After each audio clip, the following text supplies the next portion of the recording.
We are going to go ahead and start off, though, with a special guest. We've got Marshall Scott, a beat writer for Pistols Firing, covering Oklahoma State on the daily. Marshall, thanks so much for taking the time today, man. Yeah, thank you guys for having me. It sounds like a lot of fun.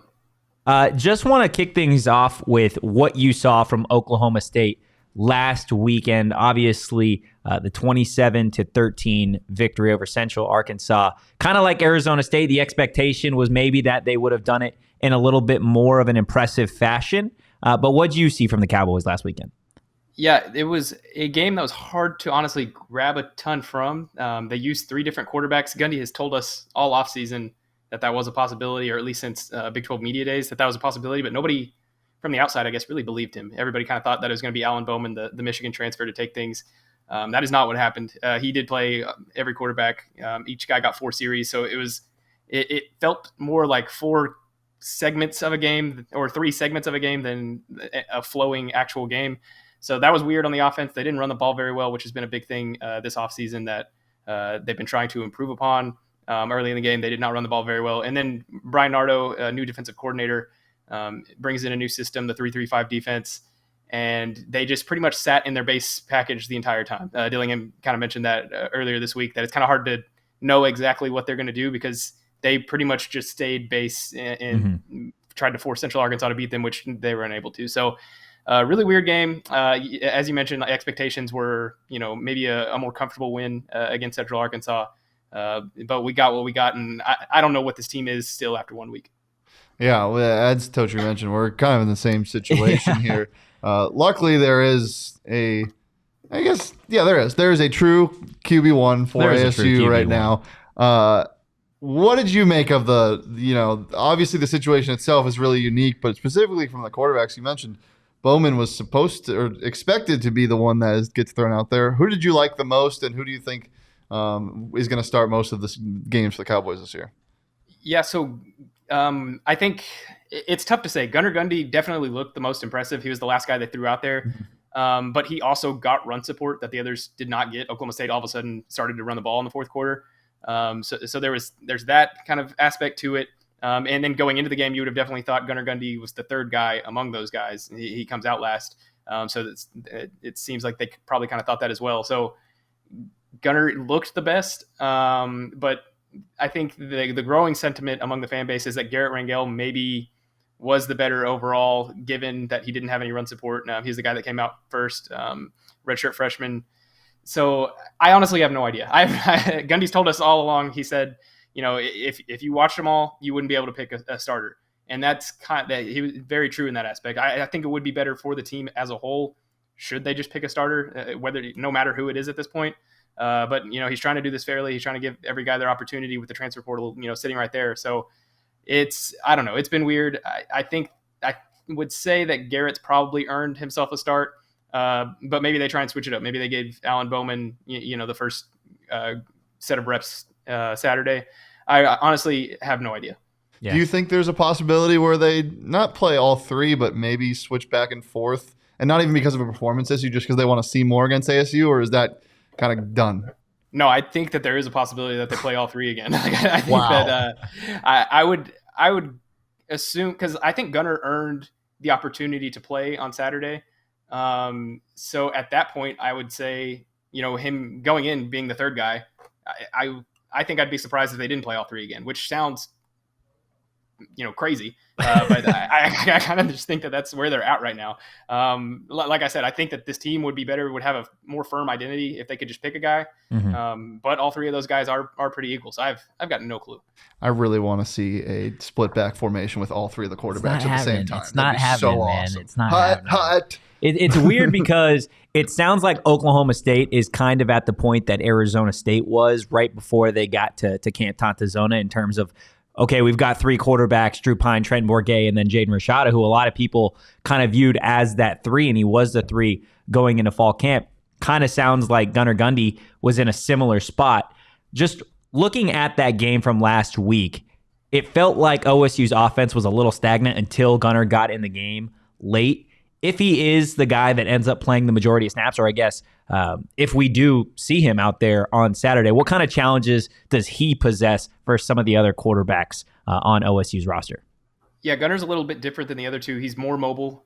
He's a lefty, so it's going to look a little different coming out, but definitely more mobile than the other two. It's not as drastic. Last year, they had Spencer Sanders, who's now at Ole Miss, and then Garrett Rangel and Gunnar Gundy. And Spencer was, way on the other end of mobile quarterback is going to, hurt you with his legs just as bad as he is with his arm. These guys are all a little bit closer together, but Gunnar showed, throughout his career and then even, last week that he's got some wheels a little bit. So that's the major difference among the three. I'd say Garrett's a little bit more mobile than Alan Bowman is. And then what you're getting with Alan Bowman is, experience. He's going to get the ball out quick and things of that nature. Well, you mentioned the running game wasn't great for especially those first three quarters. What do you think the biggest issue was in that? Yeah, it's the offensive line has just not been great the past 3-ish years. So it's kind of the same. It's that same group. They've been getting older. They've been growing together. So you kind of thought that this year was the year. They have told us throughout the offseason that they're implementing a little bit more gap scheme. They're going to run a little bit more counter plays and things like that. I believe we saw maybe 5 of those. Like they kept it pretty vanilla, stayed in the zone scheme, kept it one against one, and that didn't necessarily work out for them. So late, they started getting a little bit more aggressive. They started opening things up a little bit. So I don't know if it was just a matter of a slow start. I don't know if it's a matter of whenever they do, open up the playbook a little bit, if it is going to look a lot different. Or the other option is this is just another not so great offensive line. So it's kind of like the defense. I have no idea really, and the quarterbacks. I have no idea really what the offensive line's major issue is right now. But if it's anything like the last couple of years, it's that the offensive line just might not be very good. Yeah, I mean, just taking a look at that offensive line from first glance, they're all pretty old. Whether that be, I think the youngest is a redshirt junior along the starting offensive line. I know Preston Wilson, who is a guy that was supposed to start at right guard for you guys, didn't end up playing last week for a non-football related injury or a non-football related reason. Just curious if his status has changed going into Saturday and if he is expected to start. So Gundy said that he is going to travel. I've heard rumors of what his deal has been, but nothing firm enough to report on. But it does sound like he's going to travel. I would just with how Gundy run things, I don't think he's going to start. I imagine Taylor Materico will start at right guard again. But I do think that he will get in the game some, especially if the offensive line looked anything like it did on Saturday, which is not very good. I think they'll try and get him involved a little bit. Yeah, there's a lot of different things that happens in that Oklahoma State defense. There's a lot of movement. What are you expecting from, because what we've talked about coming into this game is kind of how interesting it is going from a non-con game to a conference game. Like you're expecting the same type of defenses in the Pac-12, but going into the Big 12, they play a completely different brand of football. Yeah. Do you expect the defense, the Pac-12 defenses and the Big 12 defenses to kind of like show a big difference, or do you think there's even that big of a difference between those? Well, Dillingham mentioned a little bit that, not a lot of teams run Oklahoma State's new defense. Oklahoma State hasn't ran it before this year, that 3-3-5. You're going to get that with Iowa State as well whenever you guys go into the conference. So I don't think it's going to be a major difference. It's kind of hard for us to tell right now, even what Oklahoma State's defense, because like I said, they just kept it so vanilla. They didn't move anybody hardly anywhere. They just kind of said straight up, if Central Arkansas is going to beat us, then we're bad anyway. So I don't think it's going to be a drastic thing. I will say that it is kind of tricky to play against. Oklahoma State has always struggled against Iowa State, and that's why Gundy wanted this defense, just because of the way college football is moving. Guys are spread out a little bit more, taking, a pass rusher and maybe moving back to linebacker and things of that nature. So I do think that it's kind of maybe the future of college football. It's something that Oklahoma State struggled against, which is why Gundy wanted to bring it in. But I don't think that it's anything that's going to, totally throw Arizona State through a loop. Yeah, sounds exactly like why Kenny decided to hire Brian Ward. Yeah, and another thing is I feel like Jaden Rashad almost has a benefit here by he hasn't seen many college defenses, so why would this random one affect him, Yeah. So it's just another one, but yeah, it is an interesting part of the game. I do want to keep it on the defensive side of the ball. Talking, obviously, we mentioned Preston Wilson offensively, but looking at Oklahoma State linebacker Justin Wright, I know that he is going to be out for a few weeks. What does this defense miss with him not being out there? Yeah, so he's a transfer from Tulsa, had a really productive career there. Came in kind of like Alan Bowman, where he was expected to be the guy there in the middle of Oklahoma State's defense. But Nicholas Martin actually started ahead of him, earlier this week, and Nick Martin looked really good. I think what you really lose, though, I think that they wanted to interchange those guys quite frequently. So now a lot is going to be asked of Nick Martin, who I believe eligibility is so crazy at this point, but I think he's a redshirt sophomore. He might be a redshirt freshman. So he's inexperienced as compared to Justin Wright. But Nick Martin looked pretty good. He blew up a couple of plays. So what you're getting now is that it's just going to be kind of more reliant on a guy who hasn't seen a ton of college snaps. Yeah. How big is it to have not only a guy who has been at the school for now a full 4 years, which seems for like forever in college football now, but a guy like Brennan Presley, who is kind of the do-it-all guy for this offense, scoring a touchdown last week, had 2 50-plus reception seasons that last 2 years. What's a guy like him mean for Oklahoma State, and how do you think defenses can contain him? Yeah, I think the Oklahoma State's offense is going to be really reliant on Brennan Presley this year. They did a couple of different things that Oklahoma State fans have been yelling about for years, putting him in motion in that Central Arkansas game. They kind of did an orbit motion with him, and then he popped out to the flat, caught a pass and ran it in for a touchdown. And then they did that same type of motion, and then they handed it to him out of the backfield, which is something that they haven't done a ton this year. So they're going to get him the ball forcefully in kind of any way that they can. He's also a threat in the return game. He it's one of the biggest plays in school history, return back against Oklahoma in the 2021 season. So I think the offense right now, just with how disheveled everything kind of seems with the three quarterbacks and stuff, I think the offense might kind of go as Brennan Presley goes, which is kind of a weird thing to say about a slot receiver, but he is really good with the football in his hands. Yeah, absolutely. Marshall, last couple questions before we get you out of here. I'm just curious, obviously you cover the Cowboys on a daily basis. If you were in Kenny Dillingham's shoes, or just, I guess, the opposition to Oklahoma State, how do you think you go about beating a team like Oklahoma State from what you've seen?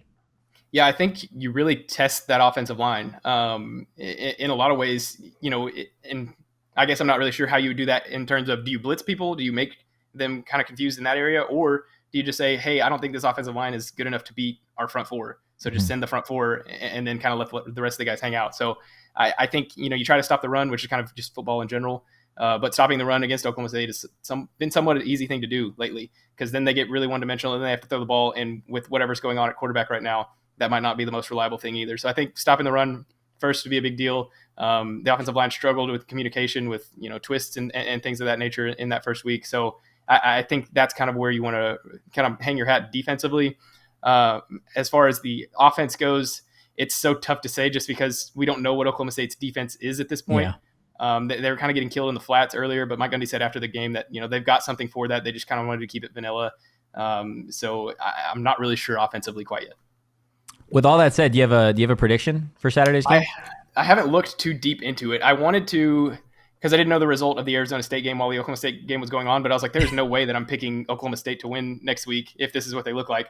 But then, seeing the Arizona State score, I was like, okay, well, they're kind of in the same boat. Yeah. So I think it'll be pretty tight. I don't think that there's going to be a ton of points scored, just because Oklahoma State's probably not going to put up a ton of points, and then they'll just drag Arizona State into whatever ugly game that they can, hopefully drag them into. But I think it'll be a close game. I think it'll be fun near the end, and then kind of go from there. All right. Well, we got to talk about it. What the hell is going on with Pistol Pete, and can you defend him? So I've grown up in Oklahoma. So I have grown up around Pistol Pete my entire life. But I could see from the outside, if I was like a kid growing up in Arizona and then all of a sudden this guy with a ginormous head holding a shotgun walked next to me, I'd be pretty freaked out too. So I guess it's just an Oklahoma thing. It's based off of a old-timey cowboy named Frank Eaton. He's from Perkins, which is just right down the road. So that's kind of who Pistol Pete is based off of. But I'm not going to try. Like, I think he's cool now because I've grown up with him and all that stuff. But I totally understand why he might be a little scary to some outsiders. Childhood aside, I'm a 26-year-old man, and I saw a picture of him, and I was devastated that I was devastated that he's coming to Tempe. So yeah, let's try to keep him maybe somewhere back in the corner. Yeah, Marshall, that is going to be your responsibility is to keep Pistol Pete away from Shane on Saturday. Okay, he's got like a gator that he rides into Boone Pickens Stadium on and drives around. There's no containing him, is what I'm saying. And at the end of the day, he's got pistols, he's got a shotgun. So I don't want that job. Is all I'm saying. Sounds like all hell's gonna break loose in Tempe. Marshall, thank you so much for talking with us this morning, man. Yeah, thank you guys for having me. This is a lot of fun.